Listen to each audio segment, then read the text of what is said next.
चलो आज बात करते हैं क्लास 12 यूनिट 5 कैटालिस्ट के बारे में।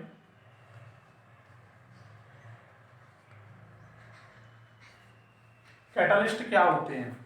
दरअसल ऐसे रासायनिक पदार्थ जो किसी अभिक्रिया की दर को फास्ट कर सकते हैं, स्लो कर सकते हैं, परिवर्तन ला सकते हैं, लेकिन अभिक्रिया के अंत तक स्वयं में कोई परिवर्तन नहीं करते हैं। फिर एक बार सीखने का प्रयास करेंगे। ऐसे रासायनिक पदार्थ जो किसी अभिक्रिया की दर को बढ़ा सकते हैं या घटा सकते हैं, लेकिन स्वयं में कोई परिवर्तन नहीं लेकर के आते हैं, वो ऐसे रासायनिक पदार्थों को कैटालिस्ट कहते हैं। एक एग्जांपल के बारे में बात करते हैं, पोटेशियम क्लोरेट। पोटेशियम क्लोरेट को यदि मैग्नीज डाइऑक्साइड के साथ रिएक्ट करते हैं तो ये उसमें से ऑक्सीजन को पूरी तरह से निष्कासित कर देता है। दरअसल पोटेशियम क्लोराइड प्लस O2 सीधा सीधा ये O2 को एक्सक्रिएटेड करने की क्षमता रखता है, लेकिन स्वयं में कोई परिवर्तन नहीं लेकर के आता है। ये हमारे पास सबसे छोटा एग्जांपल था। इससे भी सरलीकृत एग्जांपल देते हैं हम किसी एस्टर को लेते हैं। एस्टर का फॉर्मूला RCOO। बेसिक एग्जांपल ले सकते हैं यहां पर CH3COOCH3 मेथिल एस्टर यानी डाई मेथिल एस्टर।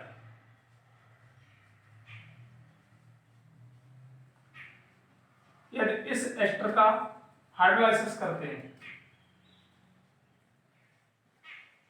हाइड्रोलाइसिस यहां पर सीखेंगे जब किसी भी ऑर्गेनिक सब्सटेंस में हाइड्रोलाइसिस करते हैं तो वहां पर हम सल्फ्यूरिक अम्ल का प्रयोग करते हैं, और वो भी सल्फ्यूरिक अम्ल जब भी ऐड करते हैं तो वहां पर डाइल्यूट सल्फ्यूरिक अम्ल का प्रयोग करते हैं। अब ऐसी कंडीशन में देखते हैं सीधा सीधा ये एस्टर ग्रुप का ग्रुप सीधा सीधा एसीटेट में बदल जाता है, प्लस हमारे पास रह गया H positive OH negative, alkyl group सीधा पॉजिटिव में चला गया है तो COO नेगेटिव में चला गया है। ये पॉजिटिव ग्रुप सीधा सीधा माइनस के साथ अफेक्ट कर देता है, इधर पहुंच जाता है CH3OH। पहला बनकर के तैयार हुआ है एसिटिक एसिड और दूसरा बनकर के तैयार हुआ है मेथिल एल्कोहल। अब इसके बारे में देखेंगे, कैटालिस्ट यहां पर भी कार्य करता हुआ नजर नहीं आया। अब हम इसका सीधा सीधा कार्य दिखा सकते हैं। Mechanism by H2SO4। हम इसे इस तरीके से लिख सकते हैं, सल्फ्यूरिक अम्ल H2SO4 सल्फ्यूरिक अम्ल लिख सकते हैं। यदि हम इसको तोड़ना चाहिए कैटालिस्ट किस तरीके से कार्य करेगा तो सीधा सीधा लिख सकते हैं OH negative plus SO3H positive. अब यही कार्य हम ये सल्फ्यूरिक एसिड सीधा सीधा एस्टर के साथ ऐड करना चाहेंगे, CH3COOC2H5 plus H2SO4 OH SO3H is equal to. अब इसके बारे में हम सीखेंगे। हमारे पास बनकर के तैयार होगा, H को पॉजिटिव में ले जाएंगे, बाकी का ग्रुप नेगेटिव में ले जाएंगे। ये हमारे पास नेगेटिव है, ये पॉजिटिव है, हम सीधा सीधा नेगेटिव को पॉजिटिव के साथ ऐड कर सकते हैं। इधर बनकर के तैयार हो जाएगा CH3COOH प्लस, अब हमारे पास शेष रह गया है C2H5, उधर शेष बचा हुआ है SO3H। अब हम इसका हाइड्रोलाइसिस करेंगे,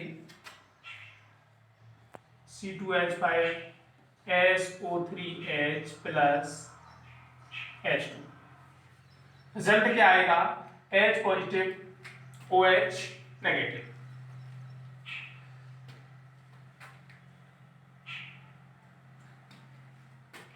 SO4।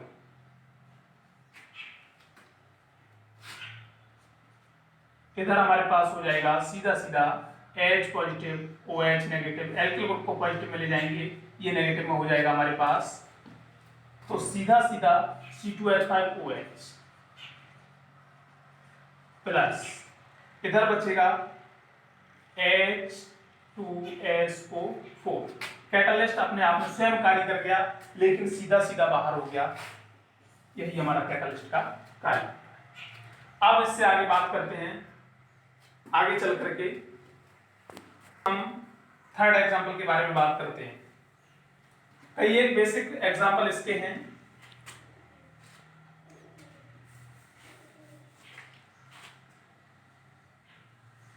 थर्ड एग्जांपल के बारे में बात करते हैं।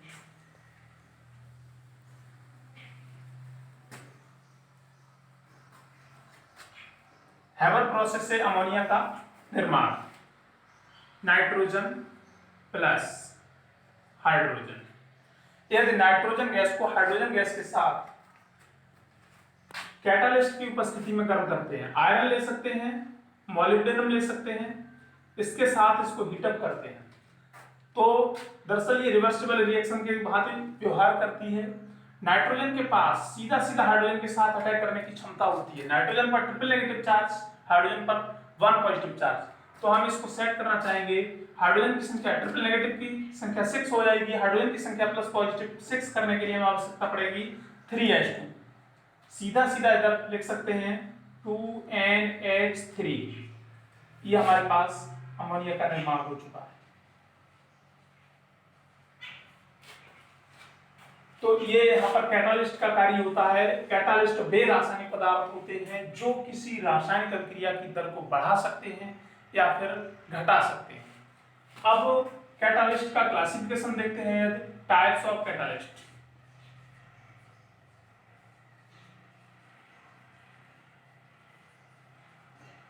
कैटालिस्ट बेसिकली तौर पर फिजिकल बेसिक एंड मैकेनिज्म के अकॉर्डिंग, ये फिजिकल के अकॉर्डिंग बात करते हैं तो दो ही कैटालिस्ट, 2 टाइप्स। फर्स्ट होगा आपका होमोजीनियस कैटालिस्ट,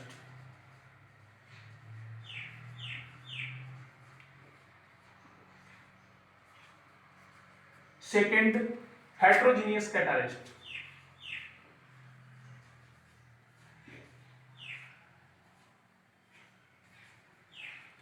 होमोजीनियस कैटालिस्ट के बारे में बात करते हैं। होमो और हेट्रो ठीक एक दूसरे शब्द विपरीत हैं। होमो मींस ऐसे कैटालिस्ट जिसमें रिएक्टेंट्स और कैटालिस्ट बाई प्रोडक्ट्स तीनों ही सेम कंडीशन में रहते हैं। सेम कंडीशन में यदि रहते हैं तो वो होमो कैटालिस्ट के बारे में चले। और उसके बाद हेट्रो कैटालिस्ट की बात करते हैं तो हेट्रोजेनस कैटालिस्ट ये ठीक अलग अलग हो सकता है। रिएक्टेंट्स गैस स्टेट में हो, लिक्विड में हो, तो कैटालिस्ट आपका सॉलिड स्टेट में जा सकता है। इसका एक एग्जांपल सीखते हैं। यदि हम सल्फर डाइऑक्साइड गैस को ऑक्सीजन के साथ नाइट्रोजन ऑक्साइड के साथ रिएक्ट करते हैं तो नाइट्रोजन ऑक्साइड जो कैटालिस्ट है वो गैसीय स्टेट में है।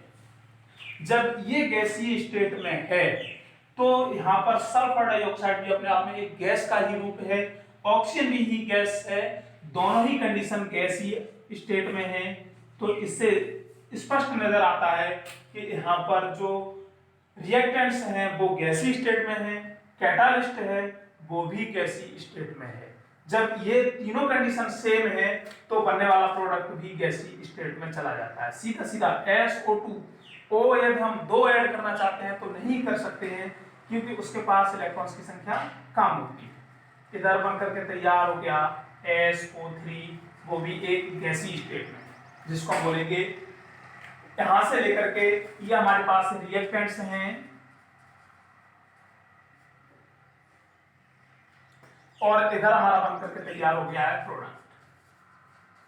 जो भी प्रोडक्ट है वो गैसीय स्टेट में है, रिएक्टेंट्स हैं वो भी गैसीय स्टेट में है और हमारे पास कैटालिस्ट है वो भी गैसीय स्टेट में है।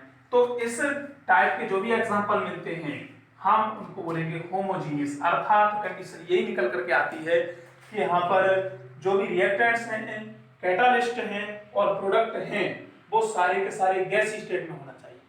अब हेटेरोजेनस कैटालिस्ट के बारे में बात करते हैं तो ठीक इसके विपरीत चले जाएंगे, ठीक इसके विपरीत चले जाएंगे। तो अब आगे बात करते हैं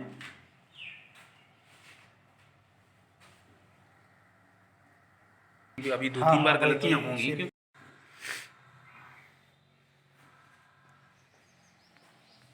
कैटालिस्ट के बारे में, हेटेरोजेनस कैटालिस्ट क्या होते हैं, यानी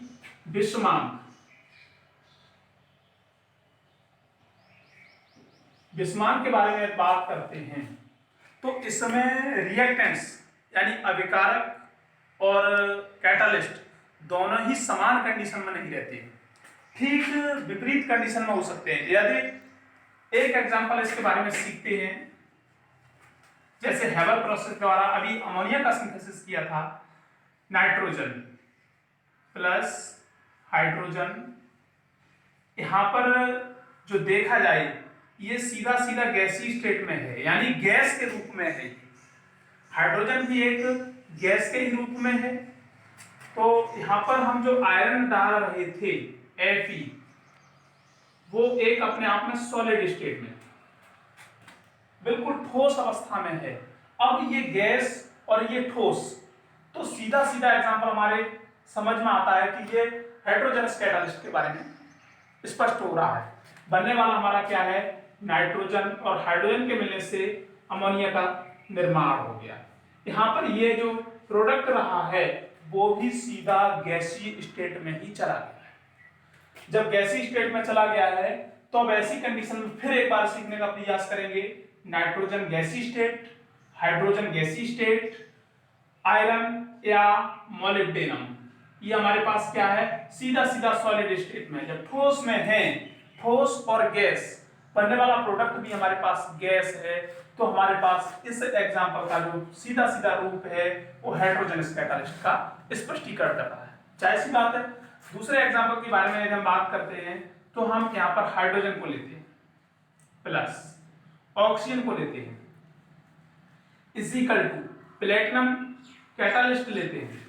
देखिए हाइड्रोजन अपने आप में गैस है, ऑक्सीजन अपने आप में गैस है, प्लेटिनम अपने आप में एक सॉलिड है, कैटालिस्ट जो है वो सॉलिड स्टेट में है। जब सॉलिड स्टेट में है तो ये दरअसल तीनों समान अवस्था में तो नहीं हो सकते।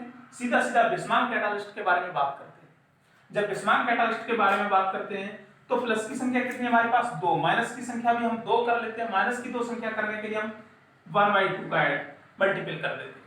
जब 1/2 का मल्टीपल करते हैं तो बनने वाला प्रोडक्ट हमारे पास यहाँ पर H2। अब ये किस में चला गया, अब ये तो दोनों ही गैसीय स्टेट से लेकर के अब हम ये लिक्विड अवस्था में चला गया। जब लिक्विड अवस्था में चला गया तो दरअसल तीनों में ही परिवर्तन हो गया। रिएक्टेंट्स हमारे किस में रहे, गैसीय स्टेट में है, प्रोडक्ट हमारा किस में है, लिक्विड में है। जो प्रोडक्ट है हमारा वो लिक्विड में, यानी बनने वाला ये अभिकारक दोनों ही मिलकर के आपस में क्रिया करके ये द्रव अवस्था में लिक्विड स्टेट में चले गए। तो ऐसी कंडीशन में हम बोलेंगे हेटेरोजेनस कैटालिस्ट। अब इसके बाद हम बात करते हैं, अब आगे चलेंगे। ये तो हमारे पास जो थे वो कैटालिस्ट थे फिजिकल स्टेट के बारे में, ये हमारे पास फिजिकल स्टेट के बारे में कैटालिस्ट के बारे में बात की थी हमने। अब बात करेंगे मैकेनिज्म कैटालिस्ट के। मैकेनिज्म के अकॉर्डिंग ये कैटालिस्ट आपके 4 कंडीशन में परिवर्तित हो जाते हैं। वो 4 कंडीशन कौन सी होंगी, दरअसल इनके बारे में जानना चाहेंगे और वही हमारे बोर्ड एग्जाम के लिए बहुत इंपॉर्टेंट होंगी। इनको यदि हम अच्छे से सीख लेते हैं तो हमारे पास 1 नंबर का बोर्ड एग्जाम में क्लियर स्थान हो जाता है। मैकेनिज्म के बारे में बात करते हैं। On the basis of mechanism,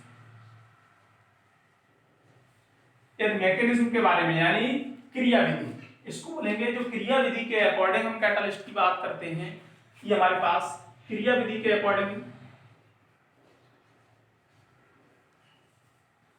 वो क्रिया विधि क्या रहती है। सबसे बेस्ट तरीका हमारे पास, अच्छे से सीखना चाहेंगे, नोट्स भी बना सकते हैं हम। First, positive catalyst.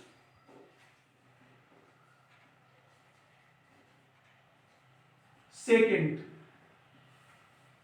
Negative catalyst.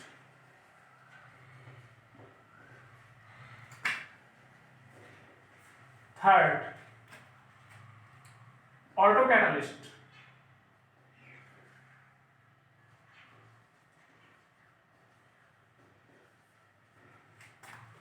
Fourth के बारे में बात करते हैं,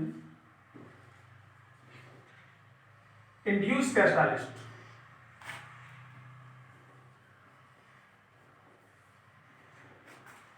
अच्छे से सीखेंगे। सबसे पहले हम पॉजिटिव कैटालिस्ट के बारे में बात करते हैं। पॉजिटिव कैटालिस्ट क्या होते हैं? ऐसे कैटालिस्ट, पॉजिटिव धनात्मक कैटालिस्ट, ऐसे धनात्मक कैटालिस्ट जिनके बारे में बात करते हैं, धनात्मक, जो हमारे पास अभिक्रिया को सबसे तीव्र क्षमता रखते हैं, अभिक्रिया को सबसे तीव्र करने की क्षमता रखते हैं, और उनमें रिएक्टेंट्स की अपेक्षा प्रोडक्ट्स की जो मात्रा होती है वो सबसे अधिक निकल करके आती है। तो हम इसके पास एक एग्जांपल सबसे फर्स्ट सीखे थे हम, पोटेशियम क्लोरेट। पोटेशियम क्लोरेट जो हमारे पास है, यदि हम उसको मैग्नीज ऑक्साइड MnO2 के साथ रिएक्ट करते हैं तो सबसे अधिक मात्रा में हमारे पास क्या ऑक्सीजन प्राप्त हो जाती है, और यही सबसे सरल तरीका होता है ऑक्सीजन प्राप्त करने का। ये हमारे पास एक पॉजिटिव कैटालिस्ट की भांति कार्य करता है, मैग्नीज डाइऑक्साइड। हैबर विधि द्वारा अमोनिया का जो सिंथेसिस किया था, हैबर, यही हमारे पास इंपोर्टेंट है। क्लास 12 में बोर्ड एग्जाम में सबसे अधिक पूछी जाती है हैबर विधि द्वारा अमोनिया का निर्माण। Nitrogen plus hydrogen is equal to Fe या फिर मोलिब्डेनम 2NH3। हमारे पास जो ये कैटालिस्ट हैं वो सीधे सीधे पॉजिटिव के बेस पर निर्भर होते हैं। अब नेगेटिव कैटालिस्ट के बारे में बात करते हैं। नेगेटिव कैटालिस्ट वो होते हैं जो किसी भी अभिक्रिया की दर को या किसी भी अभिक्रिया के दर के प्रभाव को पूरी तरह से निष्क्रिय करने की क्षमता रखते हैं, कम कर देते हैं, या उसके प्रभाव को सीधा सीधा, दरअसल स्टूडेंट समझने का प्रयास करें, नेगेटिव कैटालिस्ट वो होते हैं जो किसी अभिक्रिया के प्रभाव को पूरी तरह से प्रभावित करके उसे वीकनेस कर देते हैं। तो अब यहां पर बात करते हैं नेगेटिव कैटालिस्ट के बारे में।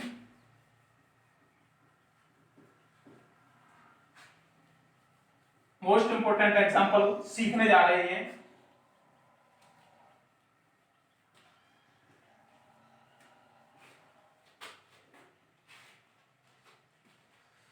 यदि क्लोरोफॉर्म गैस को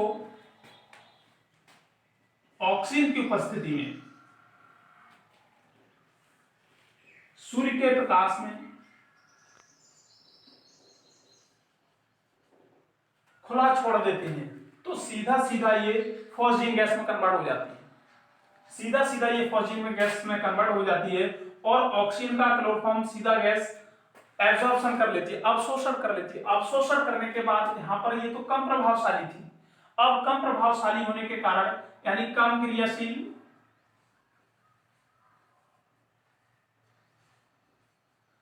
अब ऑक्सीजन को अवशोषित करने के ठीक उपरांत ये तीव्र क्रियाशील हो जाएगी। अब यहां पर तीव्र क्रियाशील होने का जो कारण है वो आपका ये सीधा सीधा H पॉजिटिव Cl नेगेटिव सीधा सीधा बाहर हो जाएगा माइनस में HCl, और यहां पर जो ऑक्सीजन है वो सिर्फ और सिर्फ एक मॉलिक्यूल्स हाफ ऑक्सीजन को अपने आप में अवशोषित करने की क्षमता रखता है। अब यहां पर जो बनकर के तैयार हुआ है वो आपका COCl, जिसे हम बोलेंगे फॉस्जीन गैस।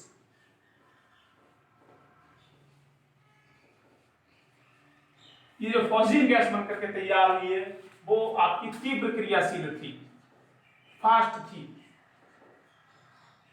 जब तीव्र क्रियाशील है, फास्ट है, तो इसके अकॉर्डिंग बात करते हैं।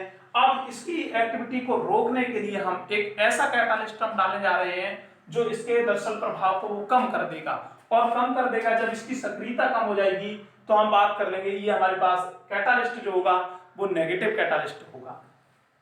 यदि हम इस समय क्लोरोफॉर्म में थोड़ा सा एथिल अल्कोहल डाल देते हैं तो नेगेटिव जो कैटालिस्ट था हमारे पास,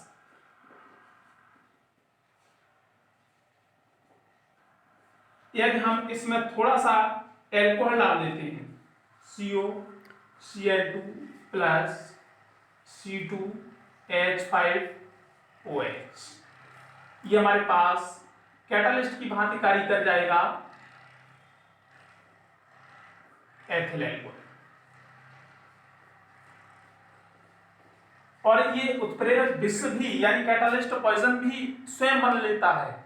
क्या अभिक्रिया के दर को पूरी तरह से समाप्त भी कर देता है। अभिक्रिया की जो एक्टिविटी है यानी प्रोडक्ट की जो एक्टिविटी है वो पूरी तरह से समाप्त कर देता है, उसकी एक्टिविटी की क्रियाशीलता जो पूरी तरह से समाप्त कर देता है। आप यहाँ पर माइनस की संख्या हमारे पास 2, पॉजिटिव हमारे पास 1 ऐड कर लेते हैं, माइनस में 2HCl, इधर बचेगा आपका C2H5 का होल ट्वाइस, और CO सीधे सीधे हमारे पास ये ऑक्सीजन अवशोषित कर लेगा CO3 यानी एथिल कार्बोनेट।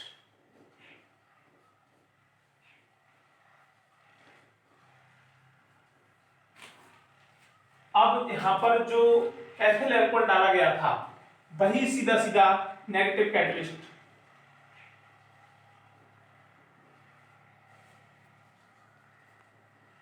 के रूप में ये कार्य कर गया।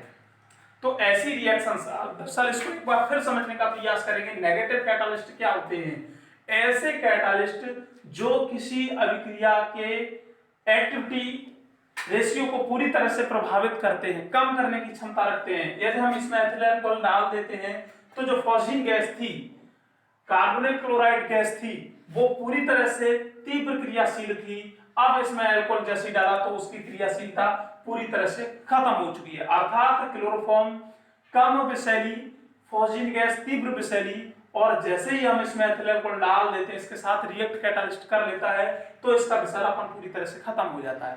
तो यहाँ पर जो ये कार्य कर रहा है एथिल अल्कोहल, वो सीधा सीधा उसकी एक्टिविटी को खत्म कर रहा है। नेगेटिव कैटालिस्ट का हमारे पास ये इंपॉर्टेंट एग्जांपल और यही बोर्ड एग्जाम में पूछा जाता है, तो हम इसको इंपॉर्टेंट और स्टार के रूप में प्रदर्शित कर लेते हैं ताकि आगे चल करके अच्छी तरीके से हमारे पास ये फिट रहे। अब उसके बाद बात करते हैं ऑटो कैटालिस्ट की। ऑटो कैटालिस्ट क्या होती